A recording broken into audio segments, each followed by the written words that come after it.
मैंने आपको कल की मॉर्निंग की क्लास में भी पढ़ाया था कि भाई प्रधानमंत्री महोदय जो हैं वो आज 13 तारीख के दिन एक गति शक्ति नामक प्लान घोषणा करने वाले हैं, मास्टर प्लान घोषणा करने वाले हैं। कल कर भी दिया उन्होंने।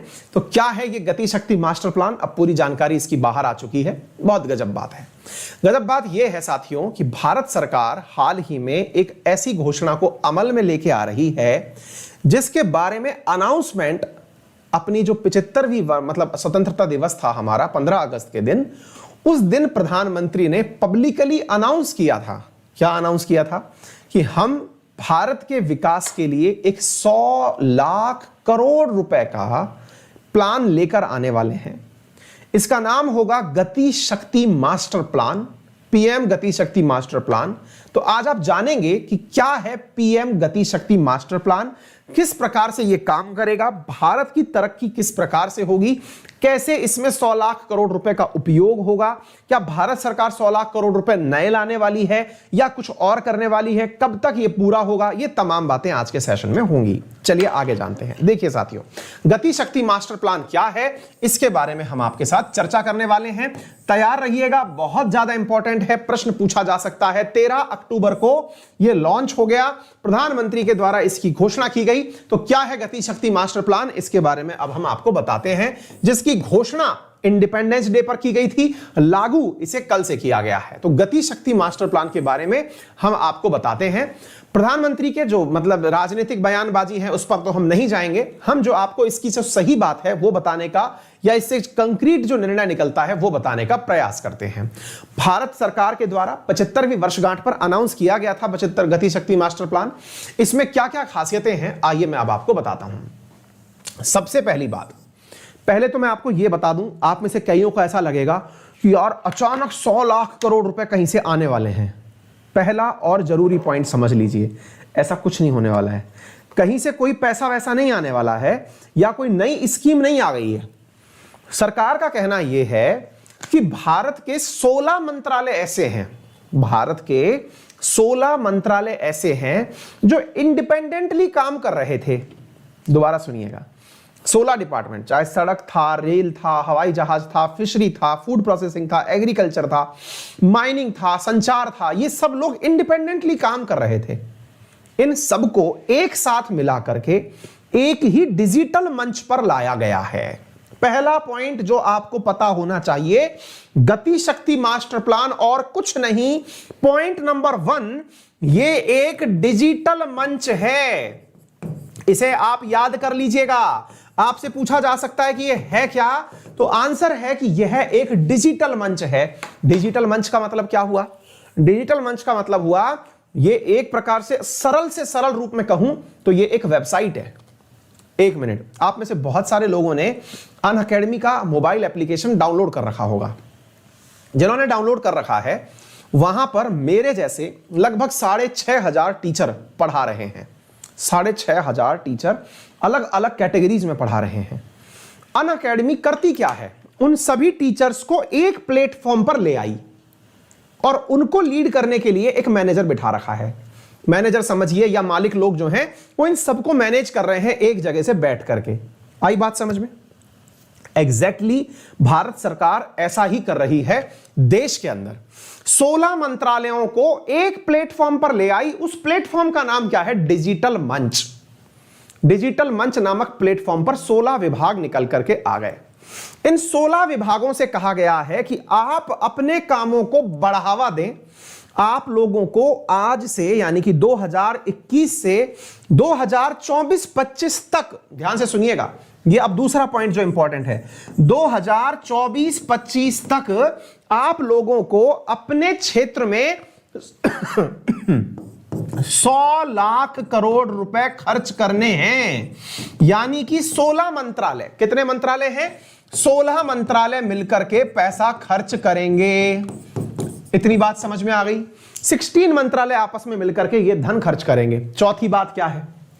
इनसे कहा गया है आपके कार्य का मॉनिटरिंग कैसे हो, कैसे कार्यों के अंदर, बोले सब लोग आपस में मिलकर ऐसे काम करिए कि रोड वाले को पता हो कि जहाज में क्या चल रहा है, सड़क वाले को यह पता हो कि हवाई जहाज को क्या चाहिए, हवाई जहाज वाले को यह पता हो कि रेलगाड़ी वाले को क्या चाहिए, रेलगाड़ी वाले को यह पता हो कि एग्रीकल्चर को क्या चाहिए। कनेक्टिविटी निकालिए आपस में एक दूसरे के साथ, यह काम इसमें सबसे पहला है। अच्छा, एक चीज इसमें और क्या कही गई है, इंफ्रास्ट्रक्चर निर्माण में पैसे खर्च किए जाएंगे। और कहा गया है कि जो कैबिनेट सचिव है, कौन सा सचिव, कैबिनेट सचिव। अच्छा, ये कौन होता है भाई कैबिनेट सचिव? कैबिनेट सचिव भारत का सबसे बड़ा आईएएस अधिकारी होता है। उस सचिव के अध्यक्षता में इन 16 मंत्रालयों के जो सेक्रेटरी हैं ये मिलकर काम करेंगे। यानी कैबिनेट सचिव और 16 आईएएस ऑफिसर्स, कौन से वाले, जो हर मंत्रालय का सचिव है। जैसे कोई वित्त सचिव है, या फिर कोई सड़क सचिव है, या फिर कोई मतलब रेल सचिव है, ये सब मिलकर उसके अंडर में काम करेंगे। सब मिलकर के काम इस प्रकार से करेंगे कि अगर कोई भी परिवर्तन करना हुआ तो ये आपस में पहले निर्णय करेंगे कि ये परिवर्तन करना है तो ही परिवर्तन होगा। यानी एक प्रकार से एग्रीगेशन का काम किया गया है। अब इसमें और जो बातें कही गई हैं वो क्या है, आइए मैं अब आपको बताता हूं।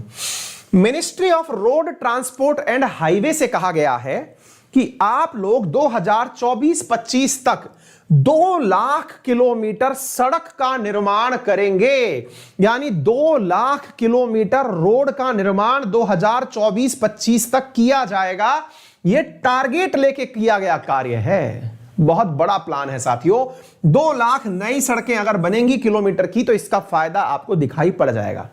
रोड विभाग से कहा गया है कि 5,590 किलोमीटर लंबी 4 लेन अथवा 6 लेन नेशनल हाईवे आपको भारत के कोस्ट के नजदीक बनानी होंगी। याद रखिएगा, रोड ट्रांसपोर्ट विभाग से क्या कहा गया है, 2 लाख किलोमीटर तो नेशनल हाईवे बनाइए, और भारत की जो तटवर्तीय हिस्से हैं उन तटवर्तीय हिस्सों पर 5,590 किलोमीटर लंबा 4 लेन, यानी कि पूरे पूरे तट के किनारे किनारे, अगर भारत का ये कोस्ट है तो कोस्ट के किनारे किनारे आपको 4 लेन अथवा 6 लेन बनानी है 2024-25 तक। अगला, all state capital in north eastern region, जो अपने नॉर्थ ईस्ट में 7 सिस्टर्स हैं, उन 7 सिस्टर में आसाम, मणिपुर, मेघालय, अरुणाचल प्रदेश, ये जितने भी राज्य हैं, इन सब से आपस में एक दूसरे की राजधानियों को कनेक्ट करने के लिए 4 लेन हाईवे का निर्माण किया जाना प्रस्तावित है। अब आप ध्यान से सुनिएगा, आप पूछेंगे कि ये इतनी बड़ी बात है क्या?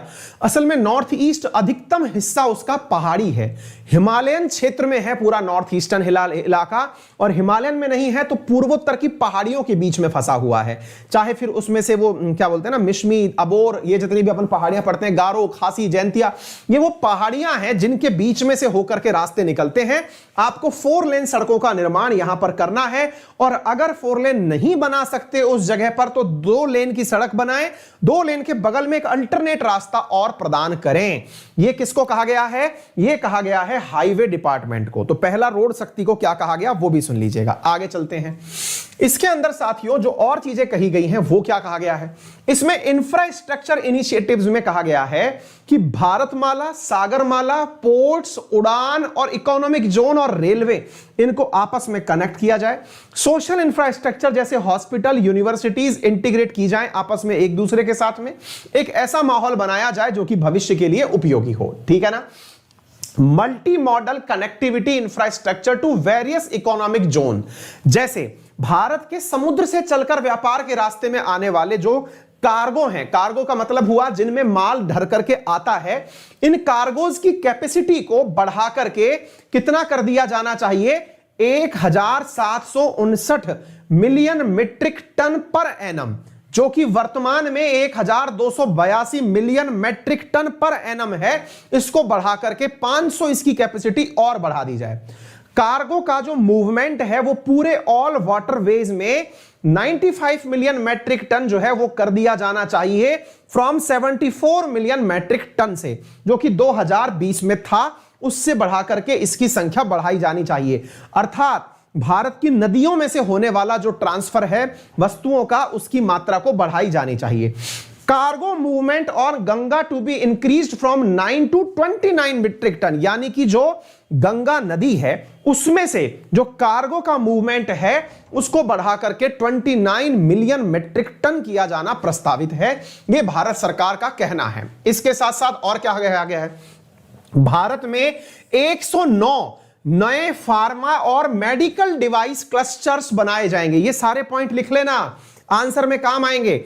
जब आप कोई भी बड़ा आंसर लिखेंगे, कोई भी स्कीम पर क्वेश्चन आ गया, उसमें ये पॉइंट मेंशन करने पड़ेंगे आपको।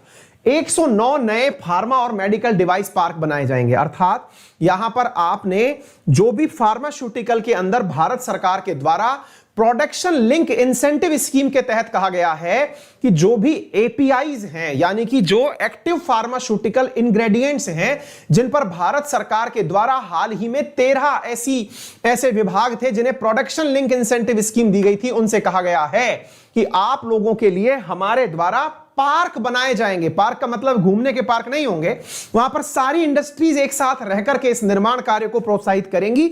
यह कार्य यहां पर किया जाएगा। ऐसे ही 90 टेक्सटाइल क्लस्टर और मेगा टेक्सटाइल पार्क बनाए जाएंगे, अर्थात जहां पर कपड़े से निर्माण से संबंधित। क्यों? क्योंकि पीएलआई के अंदर टेक्सटाइल को भी काउंट किया गया है। और ध्यान रखने की बात यह है कि इसका टारगेट 2024-25 ही है, अर्थात यह वो साल है जिस समय वर्तमान जो सरकार चल रही है इसके 5 साल पूरे हो रहे होंगे। देखिए, इसमें एक जो सबसे बड़ी बात आपको पहचाननी चाहिए वो क्या है कि इस सरकार का जो टारगेट है ना, वो टारगेट ईयर खुद के ही शासनकाल को लिया गया है।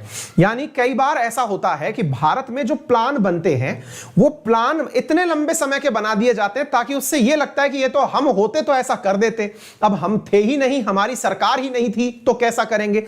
जब सरकार खुद से खुद के लिए टारगेट सेट कर रही है कि हमारी प्रेजेंस में, यानी कि एक सरकार जिसे 2024 में री इलेक्शन में जाना है, उसे री इलेक्शन में जाते समय अपने रिपोर्ट कार्ड में यह बताना पड़ेगा कि उसने कितने फार्मास्यूटिकल कार्ड बनाए, कि उसने कितने टेक्सटाइल क्लस्टर बनाए, उनके बारे में यह प्रॉपर तरीके से अपनी information as a report card दे पाएंगे। यह रिपोर्ट कार्ड में अपने समय का काम कर पाएंगे, इसलिए यह महत्वपूर्ण है। साथियों, इसी के साथ साथ यह कहा गया है कि सरकार का लक्ष्य है कि इतना यानी 1600 मिलियन टन रेलवे के माध्यम से कार्गो ट्रांसफर किया जाएगा। अर्थात जो डेडिकेटेड फ्रेट कॉरिडोर रेलवे के निर्माण शुरू हुए हैं उनके माध्यम से। तो एक प्रकार से आप यह समझिए, ये तो वर्ल्ड बैंक ने ease of doing business report निकालना बंद कर दिया। अदरवाइज 2024 तक मैं खुद दावे से यह कह सकता हूं कि यदि ये चीजें लागू हो जाती हैं तो भारत जो अभी 63 स्थान पर है, इनके लागू होने पर कम से कम 20 पायदान ऊपर चढ़ जाएगा। यानी कि देश के टॉप 40 उन कंट्रीज में शामिल हो सकता है यदि वाकई में यह सब हो गया। क्योंकि जितनी भी एज ऑफ डूइंग बिजनेस की रिपोर्ट्स हैं वो डिपेंड इंफ्रास्ट्रक्चर पर करती हैं। चाइना की ग्रोथ के पीछे जो सबसे बड़ा कारण है वो उसकी नेशनल हाईवेज, उसके सीवेज, उसके रेल की कनेक्टिविटी, ये सबसे बड़े प्रमुख कारणों में से एक है जिस पर अभी सरकार के द्वारा विशेष रूप से फोकस किया जा रहा है। इसी प्रकार से सरकार का लक्ष्य है 2 लाख किलोमीटर लंबा राष्ट्रीय राजमार्ग 2024-25 तक बना दिया जाएगा। ऐसी स्थिति में वेरियस इकोनॉमिक जोन्स का निर्माण किया जाएगा जहां पर इंडस्ट्रीज को प्रॉपर तरीके से लगाया जा सके, क्योंकि भारत सरकार का लक्ष्य है इकोनॉमी को 5 ट्रिलियन इकोनॉमी की ग्रोथ तक पहुंचाना। यह सरकार का लक्ष्य है। इसी प्रकार से अगर आप नोटिस करें, अभी रिसेंटली आपको याद होगा अलीगढ़ में प्रधानमंत्री जी के द्वारा जो उत्तर प्रदेश के अंदर डिफेंस कॉरिडोर बन रहा है उसके अलीगढ़ टर्मिनल का उद्घाटन किया गया था। सरकार के लक्ष्य में क्या है? सरकार के लक्ष्य में है कि 2 डिफेंस कॉरिडोर, एक तमिलनाडु में है, एक उत्तर प्रदेश में है, इनका डेवलपमेंट पूरा कर लिया जाएगा 2024-25 तक। कॉरिडोर का पूरा होने का मतलब है कि इन क्षेत्रों में आपस में एक दूसरे से रोड की कनेक्टिविटी होगी, प्रॉपर तरीके से नई इंडस्ट्रीज आकर यहां लग सकेंगी। इस प्रकार का पूरा इंफ्रास्ट्रक्चर 2024-25 तक। फिर से अच्छी बात यह है कि इन्होंने जो टारगेट लिए हैं ये अपने ही शासनकाल के लिए हैं। Target investment over 10,000 crore each for 2 corridors, यानी हर कॉरिडोर पर 10-10 हजार करोड़ रुपए खर्च किए जाएंगे। 1,70,000 करोड़ का एक्सपोर्ट किया जाएगा। 35,000 करोड़ इनमें से एरोस्पेस से, डिफेंस गुड्स एंड सर्विसेज से 2025 तक किया जाएगा। मतलब यह है कि इनका निर्माण करने के बाद में टारगेट है कि 1,75,000 करोड़ रुपए का एक्सपोर्ट इंडिया करेगा, ऐसा इनका यहां पर सोचना है। साथ में इसी प्रकार से कहा जा रहा है completion of critical projection congest 51% of railway network. जहां पर रेलवे के नेटवर्क में कंजेशन आता है उसे दूर करने का कार्य किया जाएगा। Implementation of western eastern dedicated freight corridor for faster movement of freight trains. अगर आपने देखी हो, हमारे राजस्थान में से तो मेरे पड़ोस से ही गुजरती है, इसलिए हमने तो देखी है। भारत में साथियों एक चीज बनकर के तैयार हो चुकी है, बहुत हद तक उसका लगभग 1/3 काम भी पूरा हो चुका है। और वो क्या है, भारत के अंदर 2 रोड ऐसे बने हैं जो गाड़ियां चलाने के लिए नहीं है, मालगाड़ियां चलाने के लिए हैं। यानी उसमें ट्रेन भी नहीं चलती, उसमें कार भी नहीं चलती, केवल और केवल मालगाड़ी चलती है। उनका नाम दिया गया है डेडिकेटेड फ्रेट कॉरिडोर। और ये डेडिकेटेड फ्रेट कॉरिडोर दिल्ली से मुंबई को जोड़ने वाले हैं और दूसरी तरफ आपके कोलकाता को जोड़ने वाले हैं। इन फ्रेट कॉरिडोर्स में से केवल और केवल मालगाड़ियां ट्रेवल करती हैं। और अब तो ऐसा भी हुआ है, मैंने कल परसों भी आपको पढ़ाया था, गरुड़ और त्रिशूल के नाम से अपन ने पढ़ा भी था कि ट्रेन ऐसी हो गई हैं जो 177 वैगन एक साथ लेकर के चल रही हैं, जिनकी वजह से माल की ढुलाई में तीव्रता आ रही है। यह चीज आप लोग यहां पर अतिरिक्त रूप से देख सकते हैं, ठीक है ना। तो एक प्रकार से अगर यह चीज होती है, अच्छा, इसी के साथ साथ साथियों, वन सिटी और वन ग्रिड के लक्ष्य के तहत 35,000 किलोमीटर गैस पाइपलाइन नेटवर्क बिछाए जाएंगे। यानी शहरों में पाइप के माध्यम से गैस पहुंचाई जाएगी। 11 इंडस्ट्रियल कॉरिडोर के निर्माण किया जाएगा। देश में कुल 38 इलेक्ट्रॉनिक मैन्युफैक्चरिंग क्लस्टर बनाए जाएंगे। इसके साथ साथ 109 फार्मा, ये मैं आपको बता चुका हूं, ये इंपॉर्टेंट चीजें हैं साथियों जो आपको पता होने चाहिए। 4 से 5 साल में भारत के अंदर 200 नए एयरपोर्ट और हेलीपैड और वाटर एयरडोम बनाए जाएंगे। ये सारे कार्य आने वाले 4 साल के अंदर होने प्रस्तावित हैं। अगर ऐसा होता है तो वाकई में भारत के अंदर 100 लाख करोड़ रुपए का इन्वेस्टमेंट आने वाले समय में किया जाएगा। प्रत्यक्ष और अप्रत्यक्ष रूप से रोजगार के अंदर वृद्धि होगी, लोगों को कार्य करने के अवसर प्राप्त होंगे। यही है गति शक्ति मास्टर प्लान, जिसका कल अनावरण किया गया। अगर आपने ये सारी बातें अगर बुलेट पॉइंट्स में कहीं लिख भी ली हैं, आप इन्हें मेमोराइज करते रहिएगा। एक प्रॉपर आंसर आपका तैयार हो चुका है, आप इन्हें आगे चलकर यूज भी कर पाएंगे, ठीक है। चलिए आगे बढ़ते हैं साथियों अगले प्रश्न की। रोजाना शाम 7 बजे आप लोगों के लिए एक स्पेशल क्लास रखी जाती है।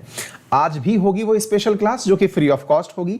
हमने अभी तक 2 दिनों तक उसमें जो क्लासेस ली हैं वो ली थी आप लोगों के लिए आरएनए के रिवीजन टेस्ट के रूप में। अब जो हम क्लास आपके लिए लगाने जा रहे हैं उस क्लास का नाम है इंडियन पॉलिटी। आज के जो महत्वपूर्ण क्वेश्चन हम डिस्कस कर सकते हैं, प्रीवियस ईयर पेपर्स के साथ में हम जो डिस्कस कर सकते हैं, लंबे से हमारी ये सीरीज चली आ रही थी, हम आज उसके अंदर कंटिन्यूटी करने जा रहे हैं।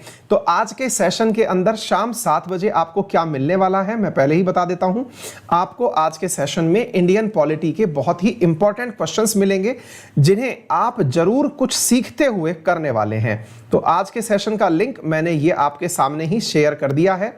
अभी की अभी आप लोग कमेंट बॉक्स में भी पिन हुआ उसे देख लेंगे और हमारे टेलीग्राम चैनल जिसका नाम है अंकित अवस्थी सर, उस पर भी आपको इसका लिंक प्राप्त हो जाएगा।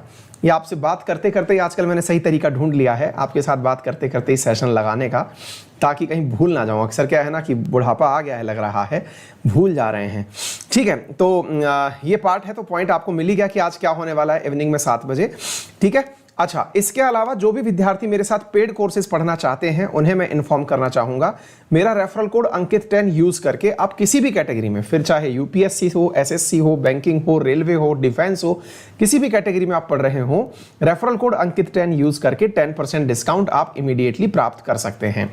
ये लीजिए साहब, हमने अपना जो क्लास का लिंक है वो शेयर भी कर दिया है। इसी के साथ साथ हम अपनी टीम को भी शेयर कर देते हैं ताकि वो कमेंट बॉक्स में आपके सामने अभी पिन कर दे।